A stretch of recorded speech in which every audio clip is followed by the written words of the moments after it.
Hey everybody, Ed here with the Digital Digest, and today I wanted to give you guys a quick unboxing of the Sony Vaio Duo 11. So of course this is one of Sony's latest Windows 8 creations, and it really tries to afford you the best of both worlds, and by that I mean both a Windows 8 tablet experience as well as a traditional productivity experience that you'd expect to get from an Ultrabook. So as you can see, two different modes for this device. On the left we have it in tablet mode, and on the right we have it in productivity mode, which essentially just is the ability to slide the screen up into that fixed upright position. Unfortunately, only one position as far as I know, but we'll see in a moment. And that gives you the ability to use an actual keyboard rather than just the touch screen. Also, Sony's included a pressure-sensitive stylus, a nice touch, something that I would like to see from more manufacturers. But with that said, let me go over some specifications. This is the $1,200 build, and that's pretty much what you can come to expect in this $1,200 pre-configured version of the Duo 11. So as you can see, we've got that third generation Core i5, Intel HD graphics, that 4000 chipset, which is a good thing. Really important, this screen is phenomenal. I mean, I've already seen it in person, and that 1080p IPS display that it sports, granted it's 11.6 inches, so very compact. If you're looking for something to travel with, this might be the perfect solution for you. You've also got 6 gigs of RAM, which is upgradable, and a 128 gig solid state drive, and of course, Windows 8 64-bit out of the box.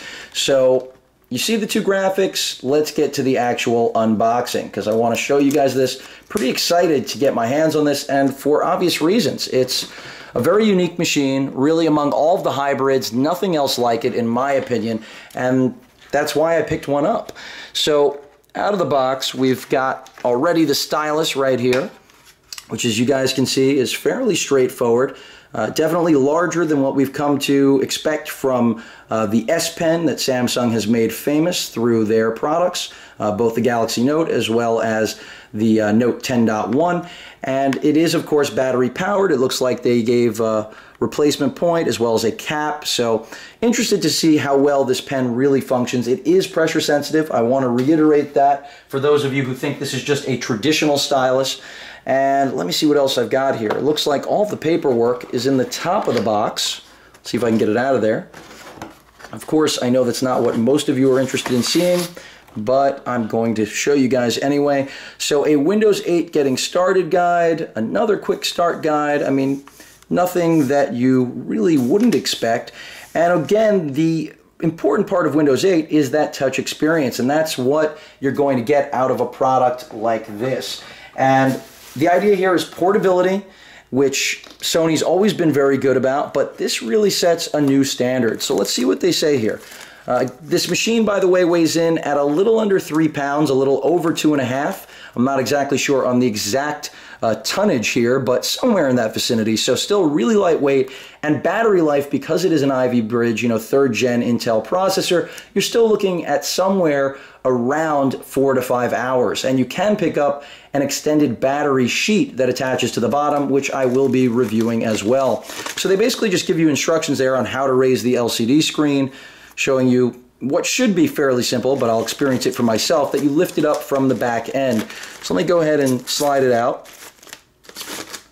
Get it out of the packaging here. And this is all screen, folks. Again, 11.6 inch 1080p IPS display, Gorilla Glass 2. Does feel really well made, no question about it. Let's see if I can get this on first try here. You've got to lift up the back end. Yep, there we go. And you guys get to see me for a second there. But yeah, really simple. Despite me having read quite a bit about people saying it's not so easy to open, didn't really have a problem there on my first attempt. And there you guys can see it reveals the keyboard. So you really have the ability to go with either the touchscreen environment or a traditional productivity environment. Granted, this isn't the largest keyboard you're going to find, still certainly serviceable. You do not have a touchpad, but then again, do you really need a touchpad when you have an 11.6 inch 1080p IPS display? I'm not sure. That's something that, as I spend more time with it, I will be able to tell you guys. As you can see, side profile, we've got our power button, HDMI, 2 USB 3.0 ports. Of course, one of them can also be used as a charging port when the machine is powered down, like most Ultrabooks. A little bit of stuff going on in here. You know, some of you may find this to look slightly unfinished, but in my opinion, the engineering is really what shines on this product. I think quite the opposite when I look at something like this. I'm impressed rather than astonished by their inability to finish it. I think this is a finished product. On the left side, we've got a headphone jack port as well as an SD card reader, which of course does support Sony's famed memory stick.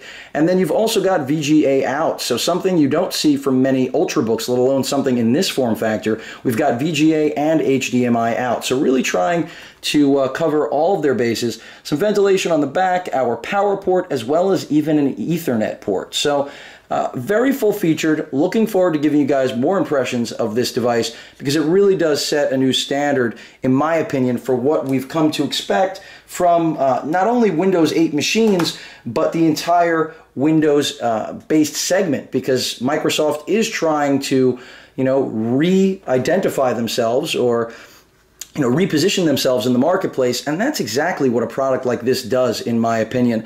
On the front end, we've got some LED notification lights, nothing that you wouldn't normally expect, power, battery, hard drive, as well as the wireless antennas. By the way, on this machine, we do have dual band Wi-Fi, so that may be critical to some of you out there. I know I was happy to read that when they originally launched their specs. And that pretty much covers it. Down here we've also got some buttons. It looks like volume control, and can't make out the balance. Some speakers flank the edges, but I really do like the design. I think that's one of the draws to the Duo 11. Configurations are pretty broad. Like I said, this one right here will run you $1,200 for the config that I mentioned at the beginning of the unboxing. You can get a Core i7. Of course, that's still going to be a ultra low voltage chip, but it will slightly outperform this. I believe this is 1.7 gigahertz, and the i7 is 1.9, I believe. So marginal difference. I would pass on the i3, but I could say that about all Ultrabooks right now. Go for the i5. It's worth the difference. But with that said, really looking forward to giving you guys more impressions of this device because it really should help to reshape what we've come to expect from Windows machines, especially the brand new lineup of Windows 8 tablet hybrids. Let me see what else is in here, because obviously there is more.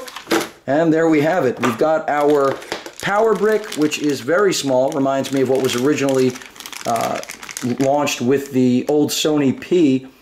And that's because, quite frankly, that was the beginning of Sony making these low voltage machines, even though that was an atom powered machine and not comparable to this. Same size power brick, so I like to see that. And it seems like it's got some length, which is a good thing. Of course, the other end that goes to the wall.